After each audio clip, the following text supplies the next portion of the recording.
I call Nigel Farage to make his maiden speech. Mr. Deputy Speaker, thank you very much indeed. I believe it's customary in a maiden speech to pay tribute to your predecessor, which I'm very happy to do. Giles Watling, a very decent, nice, honourable man, former actor, wears his Garrick Club tie, nothing even vaguely conservative about him, but a jolly nice chap, and it was a clean fought campaign. The right honourable member for Holland, Nigel Farage, delivers a powerful and controversial maiden speech in Parliament, calling out immigration policy, Brexit betrayal, and a political system he says refuses to listen to ordinary people. From deprived communities like Jaywick to the role of the European Court of Human Rights, this speech pulls no punches. Watch the full breakdown and decide for yourself where Britain is heading. the right honourable member for Holland and South Deepings earlier made reference to Clacton as being the place for a traditional English seaside holiday, and indeed it is, with its pier and its miles of sandy beaches and its arcades, and perhaps it's not the holiday that's as popular as it used to be now that people go to Spain and elsewhere, but it's still there. There are other parts of the constituency that are genteel, quite wealthy, but if we go to places like Jaywick, we find the most deprived community in the whole of the United Kingdom. Those communities have little faith or trust or belief that government can make their lives better. Indeed, what I found knocking on doors were people saying, we want to work, we want to get on, we want to make money. But as soon as we work for 16 hours a week or more, our benefits get taken away. We're better off staying on benefits. And I have to say, I feel immensely sorry for people who the benefit system, which is designed to help them, is actually keeping them trapped in levels of relative poverty. So I will do my best as the MP for the area to bring business investment, private money into the constituency with jobs and training and skills. I can't promise that I'll do it, but I will do my absolute damnedest to make it happen. Now, it's funny because I spent nearly 21 years as a member of the European Parliament in Brussels and with its monthly journey to Strasbourg. And I have to say, this place is very different indeed. It's smaller. There is not a chauffeur-driven Mercedes available for each member. No large lump sums of money, which you don't have to spend on anything and show no receipts for. And I wonder whether perhaps that's why so many in the British political system seem to adore the European Union so much, because it is a rather wonderful place to work. What I perhaps didn't expect was to come here and to find that I'm more outnumbered with my reform team, more outnumbered here than we were in the European Parliament, because there are more supporters of Brexit in the European Parliament than I sense there are in this Parliament of 2024. This is very much a Remainers Parliament. I suspect in many cases it's really a Rejoiners Parliament.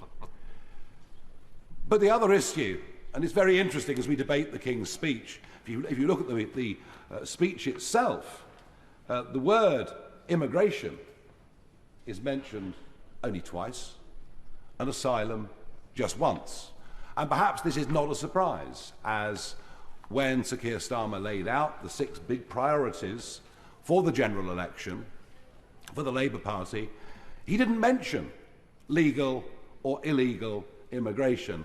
And that's the other area in which I think the 5 of us sitting over here are going to find ourselves massively outnumbered in this House, is because we actually do want to talk about these issues. You see, I believe that the population explosion is having the biggest impact on the quality of life of ordinary folk than any other issue. It all started, of course, when the current Home Secretary became a Member of Parliament back in May '97. And it's worth reminding ourselves that net migration was the same during the late 1940s, the whole of the 1950s, the whole of the 1960s, the whole of the 1970s, the whole of the 1980s, and the 1990s up until Mr. Blair. Net migration had run at 30 to 50,000 a year for over half a century. Then Mr. Blair gets in and decides we're going to open the doors in a way that had never been done before, to the delight and joy of big companies and especially giant multinationals who have always wanted as much cheap labour as they can get, and to hell with the consequences for working class families and people. What happens when one of Britain's most outspoken political figures finally takes his seat in Parliament? Fireworks. In his maiden speech, Nigel Farage doesn't play it safe. He challenges the political establishment, questions immigration policy, and warns that quality of life for ordinary people is being quietly eroded. This wasn't just a speech, it was a warning. This maiden speech wasn't about fitting in, it was about drawing lines. Nigel Farage laid out a vision that challenges the political consensus on immigration, sovereignty, and accountability. Whether seen as a necessary wake-up call or a deeply controversial stance, one thing is certain. This speech ensures that these debates are no longer avoidable, and the political temperature in Britain just rose several degrees. What do you think, hard truths or dangerous rhetoric? And people. But perhaps it was even more of a surprise to see that massive acceleration in our population through immigration would then, by a Conservative Party, who, despite promises in 4 consecutive manifestos, actually accelerate what had happened under the years of Mr. Blair. And so we see a population increase of 10 million people since that time that Labour won its last landslide. Even the net figure is a migrant a minute. Even during the course of this debate, many hundreds more people will come to our country. And nobody is making the argument that there aren't some exceptionally wonderful people among them. There are, of course. But the sheer level of population means we have to build a new house every 2 minutes, even if the Labour government is able to fulfil the 1.5 million houses that it wants to build during the lifetime of this Parliament. It will make no dent at all on the current shortage of housing. Rents have risen by 25% since 2021. Why? Population increase and pressure. And the list goes on through access to health services, to congestion, to pressure on infrastructure. The population crisis is the biggest impact affecting people's lives, damaging their quality of life, and virtually nobody in this place even wants to talk about it. But perhaps it's on illegal immigration that I do really want to make a point. 4 years ago, I went out into the English Channel repeatedly, filming dinghies coming across the channel, dinghies with an average of 16 people per boat.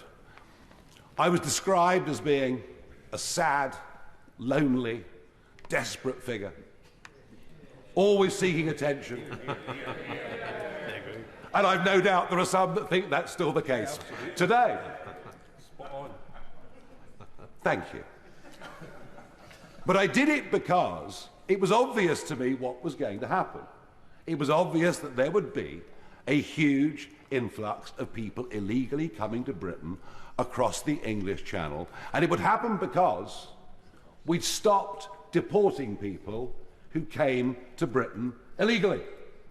And perhaps the Labour Party might want to reflect themselves on the last period of Labour government, where we had Home Secretaries like David Blunkett, far, far to the right of people like the Shadow Home Secretary today.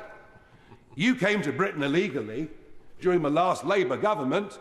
Your feet didn't touch the sides. You were gone, you were out.